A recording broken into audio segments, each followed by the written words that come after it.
जब उठे नहीं प्रातः काल तो मंत्री गए, कहा महाराज कि अभी तक दशरथ राजा बाहर आए नहीं उठ करके। बोले जाओ राम से पूछो, मेरे से मत पूछो। कहीं बिगड़ कर ऐसा कह दिया। महाराज राम के पास गए मंत्री सुमंत, कहा आपको पिताजी बुला रहे हैं। जैसे अंदर गए तो बोले माँ क्या हुआ पिताजी अभी जागे नहीं? बोले क्या हुआ? बोले सारी रात राम राम करते थे और सोए। जैसे राम राम ऐसी आवाज सुने तो जनक जी नहीं सॉरी दशरथ जी सोते थे तो उठ गए, मूर्छावस्था से बाहर आ गए और आए। बोले हे राम मेरे नजदीक आओ। बोले पिताजी क्यों आप मूर्छावस्था में पड़े थे? जैसे कहीं ने सारी बात बताई।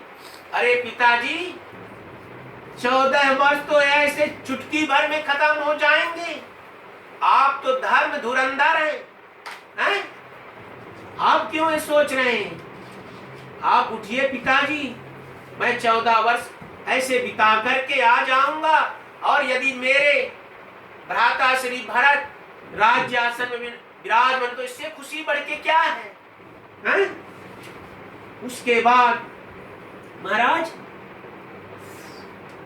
राम तैयार हो गए, वलकर लाए गए, वस्त्र पहनाया गया और जाने के लिए तैयार हो गए।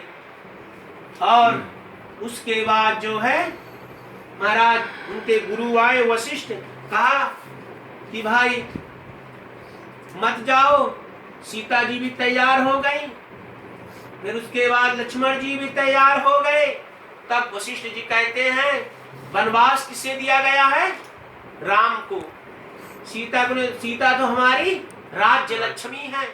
नहीं, मगर सीता जी ने कहा हे गुरु जी जहां मेरा पति का है वहीं मैं भी रहूं।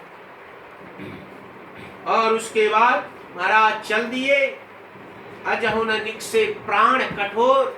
महाराज ये प्राण इतने कठोर हैं कि राम लक्ष्मण सीता वन की ओर चल दिए, प्राण अभी भी निकले नहीं, रुके हुए हैं।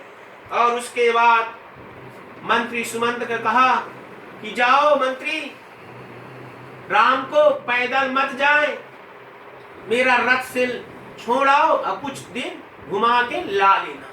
वापस गए और उसके बाद जो है सभी तमसा नदी किनारे आए और सभी गांववासी भी आ गए थे।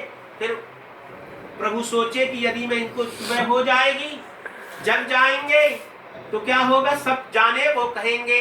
तो मध्य रात्रि में ही प्रभु प्रस्थान किए और रामचंद्र जी महाराज एक दिन जहां रुकते दूसरे दिन फिर नहीं रुकते। एक दिन व्रत तो दूसरे दिन फलहार करते करते आगे बढ़े।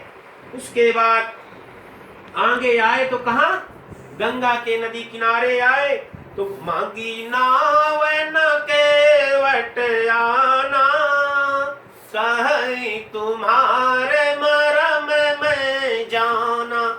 और नौका उसको बैठने के लिए केवट को बुलाया तो केवट दूर से वो कहने लगा अरे मैं तुम्हारा मर्म जानता हूँ, मर्म जानता हूँ।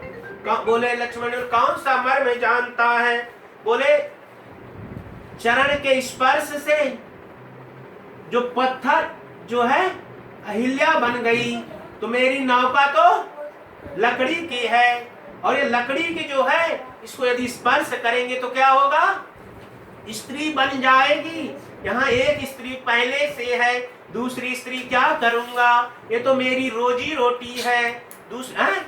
फिर क्या करूं, एक को पाल नहीं पा रहा हूं, दूसरे को कैसे पालूंगा?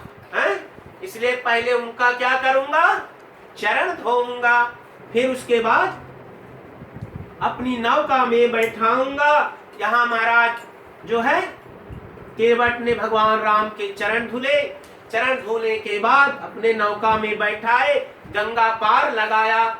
जैसे गंगा पार लगाए तो सोचने लगी, क्या सोच